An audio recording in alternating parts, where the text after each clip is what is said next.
ایک شخصیت کا ذکر آج کریں گے جن کو میرے نبی پاک علیہ السلام نے فرمایا، حضور نے فرمایا، صحیح بخاری میں موجود ہے، فرمایا یہ نیک آدمی ہے۔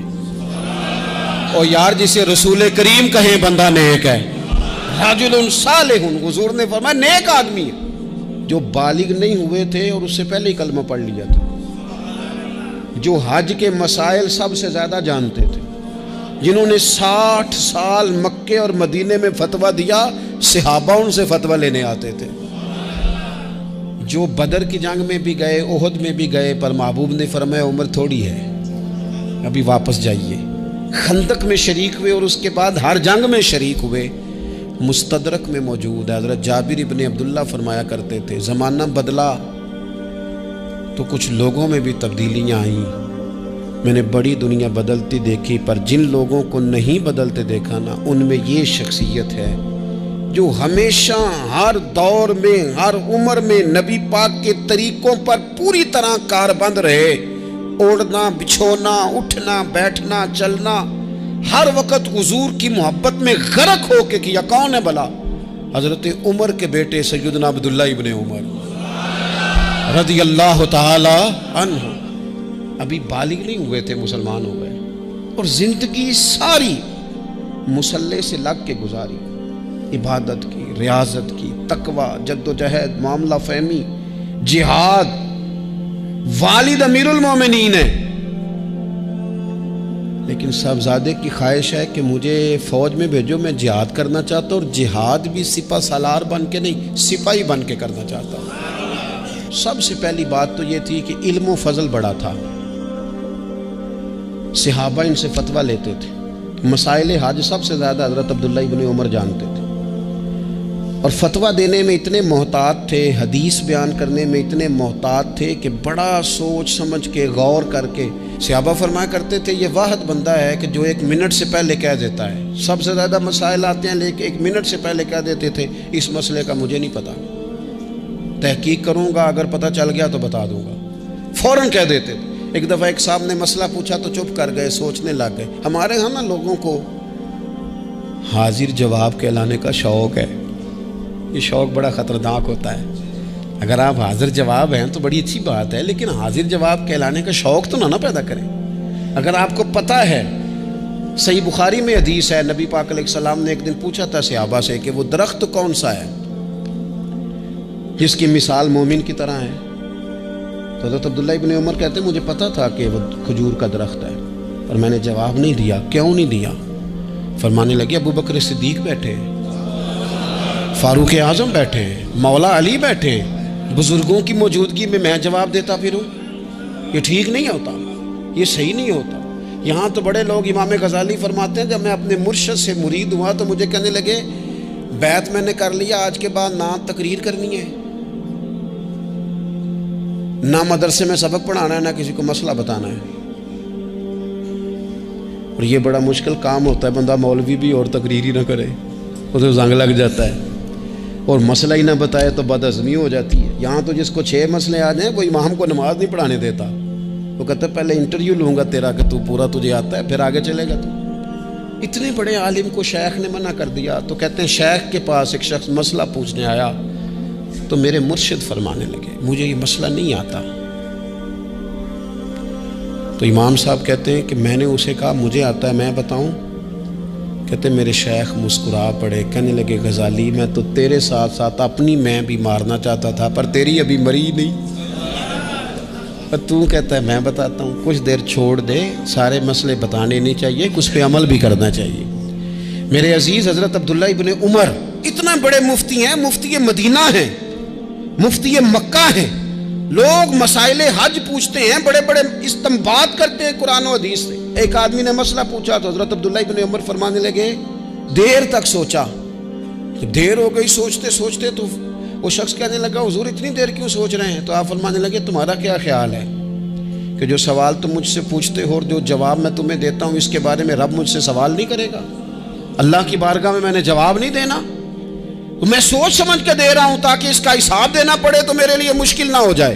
میرے عزیز حضرت عبداللہ ابن عمر سے کسی نے سوال پوچھا تو سیدنا عبداللہ ابن عمر رضی اللہ تعالیٰ عنہ کہنے لگے مجھے نہیں آتا اس سوال کا جواب، اور جب کہا نا نہیں آتا تو فوراً کہنے لگے عبداللہ، خود اپنے آپ سے بات کرتے ہیں، کہتے ہیں عبداللہ رب تیرا بھلا کرے، اس بات پہ ہمیشہ ڈٹے رہنا، جو بات نہ آتی ہو وہ کبھی کہنا نہ، جس کا پتہ نہ ہو اسے کبھی کرنا، جب تک پوری تحقیق نہ ہو بلا وجہ غوطہ زنی نہ کرنا، بلا وجہ غوطہ زنی نہ کرنا۔ یہاں کا ہمارے صوفیاء نے یہاں کا علم و بس کری ہو یار، ایک کوئی حرف تینوں درکار، صحیح کر کے پہلے اچھی طرح کر کے پرکھ پھر بات کر۔ تو علم بڑا تھا، تقوی بڑا تھا۔ اس کے ساتھ ساتھ پھر یہ تھا کہ غریب پروری بڑی تھی۔ ایک بندہ خیرات لے کے گیا، وہ پھر لائن میں لگ گیا ہے، اسی کیا کیدا پلا تو پھر آ گیا ہے۔ تو حضرت عبداللہ ابن عمر کو بندہ دوبارہ آتا نا تو کسی سے قرضہ لے کے کہتے یار اس کو بڑی ضرورت تھی تو دوبارہ آیا ہے نا، ایک دفعہ تم ذرا دے دو، میں تمہیں دے دوں گا، اس کو دینا ہے۔ جتنی دفعہ شام کو کھانا کھاتے اتنی دیر حضرت عبداللہ ابن عمر کھانا نہیں کھایا کرتے تھے جب تک کوئی یتیم آ کے دسترخوان پہ بیٹھ نہ جاتا، نہیں گزارا ہوتا۔ اور یار کیسے لوگ کھا لیتے ہیں، اعلیٰ غذائیں کھا رہے ہیں، اور ایک طرف ایک بہن مجبور بیٹھی ہے، بھائی مجبور بیٹھا ہے، سسرالی رشتہ داروں میں لوگ مجبور بیٹھے ہیں، عزیزوں میں لوگ مجبور بیٹھے ہیں، یتیم غریب مسکین، اور یہ روز نئے سے نیا ذائقہ، جب تک یتیم نہ ہوتا کھانا نہ کھاتے۔ اور صدقات و خیرات بھی کرتے تو جس طرح ہم کرتے ہیں نا، ناراض نہ ہونا۔ کبھی کبھی نا بعض لوگوں کو بانٹتے دیکھتے ہیں تو تکلیف ہوتی ہے، آپ نے دینا تو ہے تو اگر خوش دلی سے دے دیں، عطا تو کرنا ہے تو اگر چلو صحیح طریقے سے ہو جائے، ہنس کھیل کے ہو جائے، پریشان نہ کیا جائے سائل کو، تو کتنا اچھا ہے۔ ان صوفیاء کا بھی ہم نے تذکرہ کتابوں میں پڑھا ہے جو کہا کرتے تھے اگر رب نے دروازے پہ کسی کو بھیجا ہے تو اس کا مطلب ہے اللہ راضی ہے، لیکن ہمارا لہجہ اتنا سخت ہوتا ہے۔ حضرت عبداللہ ابن عمر ایک اونٹنی پہ بیٹھے تھے، اونٹنی بڑی پیاری لگی، بڑی خوبصورت تھی، بڑی بہترین تھی، بڑی صاف ستھری تھی، تو 2-3 دفعہ اپنے غلام سے کہا یار بڑی پیاری ہے، بڑی خوبصورت ہے، دیکھو اس کا چلنے کا انداز کتنا نرالا ہے۔ آج کل بھی ڈرائیور گاڑی چلاتے ہیں تو کہتے ہیں بڑی ہلکی پھلکی ہے جی، بریکیں بھی بڑی ٹھیک ہیں جی اس کی، فلاں معاملہ بھی اس کا بڑا صحیح ہے۔ وہ اتنی پسند آئی اونٹنی تو اونٹنی سے اترتے ہی فوراً کہنے لگے اس کو نشان لگا کے قربانی کے جانوروں میں چھوڑ دو، یہ زیادہ پیاری ہے، اسے رب کے رستے میں خیرات کریں گے۔ کیوں؟ ایک باریک نکتہ صوفیاء نے بیان کیا ہے۔ اللہ کے نیک بندے کہتے ہیں کسی جگہ بھی تمہارا دل اللہ رسول کے مقابلے میں الجھنا نہیں چاہیے۔ کوئی ایسی چیز جو رکاوٹ بن رہی ہو، رکاوٹ، وہ کیا کہتے ہیں کچرا آ گیا ہے، اس کچرے کو لوگ ٹھیک نہیں کرتے، کہتے نکال دو تاکہ معاملہ صحیح رہے۔ ایک چھوٹا سا باریک سا ہلکا سا دھاگے کی طرح کا ایک ٹکڑا اگر کسی وقت گوشت کا آپ کے دانت میں الجھ جائے نا، وہ سارا ذائقہ تباہ کر دیتا ہے۔ لوگ مختلف چیزیں لے کے خلال کرتے ہیں دانتوں کا تاکہ وہ نکل جائے، کیونکہ ذرا سی بھی چیز اگر کسی جگہ رکاوٹ بن جائے نا، آپ بڑا بہترین کھانا کھا رہے تھے، زبردست غذا آپ کھا رہے تھے، ایک صرف اس میں نا ہلکا سا دانہ ایسا آیا جو سخت تھا، کچرا آ گیا، روڑا آ گیا، تو وہ سارے کھانے کا ذائقہ تباہ کر دیتا ہے۔ بعض لوگ ایسے ہوتے ہیں کہ ایک بال نکل آئے نا کبھی کھانے میں سے تو کھانا چھوڑ دیتے ہیں، کہتے ہیں یار یہ سارا ذائقہ خراب ہو گیا۔ ہمارے ساتھ یہ ہوا ہے، یہ تو ہے نا دنیاوی معاملات، اسی طرح کا مسئلہ روحانی زندگی میں ہوتا ہے۔ کئی دفعہ نا ہم ماننے کو تیار نہیں ہوتے، لیکن ہمارے اوپر دولت کی محبت پوری طرح سوار ہوتی ہے، وہ سجدے میں ذوق آنے نہیں دیتی۔ شہرت کی محبت پوری طرح سوار ہوتی ہے، وہ درود و سلام کا، ذکر کا، عبادت کا ذائقہ لگنے نہیں دیتی۔ وہ جو کہا تھا نا والذین آمنوا اشد حبا للہ، ایمان والے سب سے بڑھ کر اللہ سے پیار کرتے ہیں، سب سے بڑھ کر رسول اللہ صلی اللہ علیہ وسلم سے محبت کرتے ہیں۔ کیوں کہا گیا تھا؟ اس لیے کہ ان محبتوں کے مقابلے میں ذرا بھی کوئی اور محبت آتی ہے، روحانی ذائقہ خراب کر دیتی ہے، ہمارا دل نہیں لگتا، ہم بور ہوتے ہیں، ہم پریشان ہوتے ہیں۔ مسئلہ یہ ہے کہ جس دل میں صرف رب رسول کو ہونا چاہیے تھا، وہاں شہرت آ گئی ہے، شہرت کی محبت آ گئی ہے، دکھاوا آ گیا ہے، مال آ گیا ہے، کئی قسم کے ہم نے بت معاذ اللہ اکٹھے کر لیے، اور پھر وہ ساری کیف مستی آئے، یہ کیسے ہو سکتا ہے؟ حضرت عبداللہ ابن عمر رضی اللہ تعالیٰ عنہ کے پاس ایک گدھا تھا. ہم پنجابی میں تو کہا کرتے تھے کہ بڑا ساؤ جانور ہے، بڑا دھیما ہے، بڑا اچھا ہے، سواری بھی کرتے تھے اس پہ، اس پر بوجھ بھی رکھتے تھے، اور بھی کئی کام، جانوروں کا چارہ بھی اس پہ رکھ کے لایا جاتا تھا. بہت سارے لوگ اس کی تعریف کرتے تھے کہ ظاہر ہے اس وقت یہ جانور ہر گھر کی ضرورت ہوتے تھے. لوگوں نے بڑی تعریف کی کہ جناب یہ گدھا بڑا اچھا ہے، بڑا عمدہ ہے. اب بعض چیزیں ایسی ہوتی ہیں جن سے دل لگ جاتا ہے.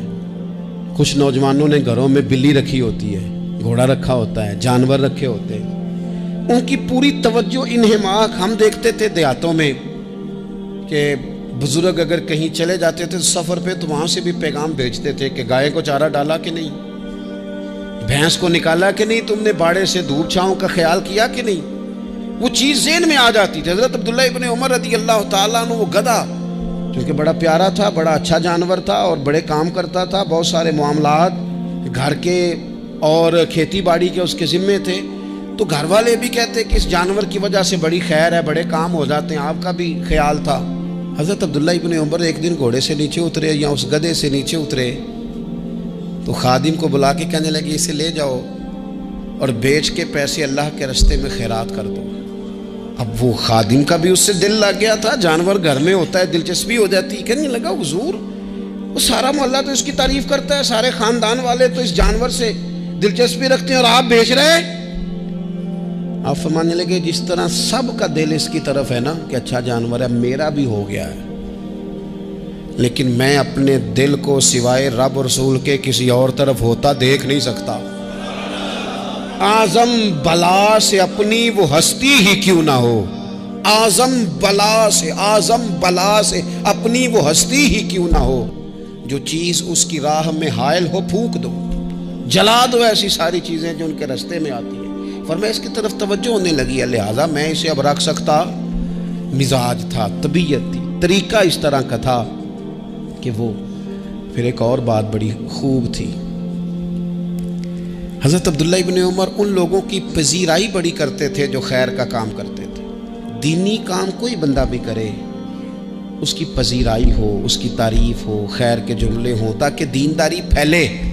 حضرت عبداللہ ابن عمر رضی اللہ تعالیٰ عنہ کو نا غلام آزاد کرانے کا بڑا شوق تھا. دیکھیں نا ایک بندہ کسی نے خرید لیا ہے، وہ اس کا پابند ہے، بڑی تکلیف میں ہوتے تھے لوگ. غلام 1000 سے زیادہ غلام آپ نے آزاد کرائے تو آپ جب غلام خریدتے تھے نا تو نظر کرتے تھے جو غلام ذرا زیادہ نمازیں پڑھتا اسے آزاد کر دیتے. تو غلاموں نے اس طرح کیا، انہیں پتہ چل گیا، انہوں نے بھی نا لمبی لمبی نمازیں شروع کر دی. تو حضرت عبداللہ ابن عمر کو پتہ چلتا، آزاد کر دیتے. ایک دن آپ کے بیٹے کہنے لگے حضور یہ آپ کو دھوکہ دیتے ہیں، لمبی لمبی نمازیں پڑھتے ہیں، آپ آزاد کر دیتے ہیں، بعد میں پتہ نہیں 5 بھی پوری پڑھتے ہیں کہ نہیں پڑھتے. تو حضرت عبداللہ ابن عمر کہنے لگے پتر تیرا کیا خیال ہے، مجھے نہیں پتا. کہا حضور پتہ ہے. فرمانے لگے یہ مجھے رب کے نام پر دھوکہ دینا چاہتے ہیں، جو رب کے نام پہ دھوکہ دے روز دے، میں روز دھوکہ کھانے کو تیار ہوں. دوسری بات یہ تھی حضرت عبداللہ ابن عمر میں کہ نبی پاک سے محبت کوٹ کوٹ کے بھری ہوئی تھی. حضور کا ذکر آتا تو رو پڑتے، ان جگہوں پہ جا کے ڈھونڈ ڈھونڈ کے بیٹھتے جہاں نبی پاک نے وقت گزارا ہے. ایک درخت کا پتہ چلا کہ یہاں حضور تھوڑی دیر آرام فرما ہوئے تھے، انہوں نے دیکھا تھا یا انہیں معلومات ہوئی تو ہمیشہ اس درخت کو پانی دیتے، اس کا خیال کرتے، کہتے یہ درخت ہمیشہ تر و تازہ رہے، یہاں میرے نبی پاک نے تھوڑا وقت گزارا ہے. وہ مکہ مکرمہ میں بھی جاتے تو وہ جگہ ڈھونڈ ڈھونڈ کے جہاں حضور نے نماز پڑھی تھی نماز پڑھتے. مسجد نبوی میں آتے تو جس ممبر پر حضور بیٹھ کے خطبہ دیتے تو اس پہ ہاتھ پھیر کے چہرے پہ ملتے.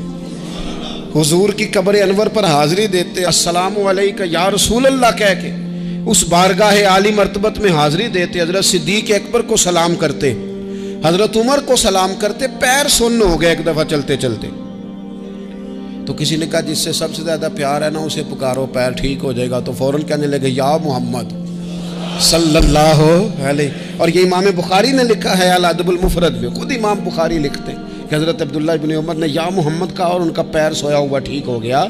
یہ لوگ بڑی محبت کرنے والے. آپ فرمایا کرتے تھے شاید زندگی میں لوگوں نے کسی سے اتنا پیار کیا ہو جتنا نبی پاک علیہ السلام کے غلاموں نے مجھ سے کیا ہے. ہر وقت لوگ ان کے گرد رہتے، لوگ محبت کرتے۔ حجاج بن یوسف جب حکمران بنا نا تو بڑا ظالم تھا، اس کو یہ بات اچھی نہیں لگتی تھی کہ ہر وقت لوگ حضرت عبداللہ ابن عمر کے پیچھے گھومیں۔ بادشاہوں کا خیال ہوتا ہے نا، بادشاہ ہم میں تو پروٹوکول کوئی اور لے کے جا رہا ہے۔ اس نے ایک دفعہ جمعہ پڑھاتے پڑھاتے معاذ اللہ حضرت عبداللہ بن زبیر رضی اللہ تعالیٰ عنہ کے خلاف کوئی بات کی، تو حضرت عبداللہ ابن عمر اگرچہ بڑے صلح جو تھے، صلح پسند تھے، لیکن اگر حق کی بات ہوتی اور اس طرح سے ہوتی کہ کوئی بڑی غلط بات کرتا تو پھر ٹوکنے میں بھی بڑی جرت کا مظاہرہ کرتے۔ ایک دفعہ اہل کوفہ نے آپ سے مسئلہ پوچھا نا، چونکہ آپ مفتی تھے، لوگ مسئلے پوچھتے، تو انہوں نے پوچھا حضرت عبداللہ ابن عمر سے کہ مکھی اور مچھر کا خون لگ جائے تو اس کا کیا مسئلہ ہے، کپڑے ناپاک تو نہیں ہوتے؟ تو سوال کا جواب دینا چاہیے تھا نا، ہوتے ہیں کہ نہیں ہوتے؟ تو فرمانے لگے حسین ابن علی کا خون بہا کے اب مکھیوں کے خون کے مسئلے پوچھنے شروع کر دیے۔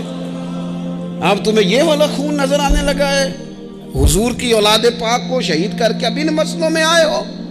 میں خیال نہیں آتا تمہارے دلوں میں گھٹن ہے حضور کی اولاد کے لیے اور دین کے مسئلے پوچھتے ہو؟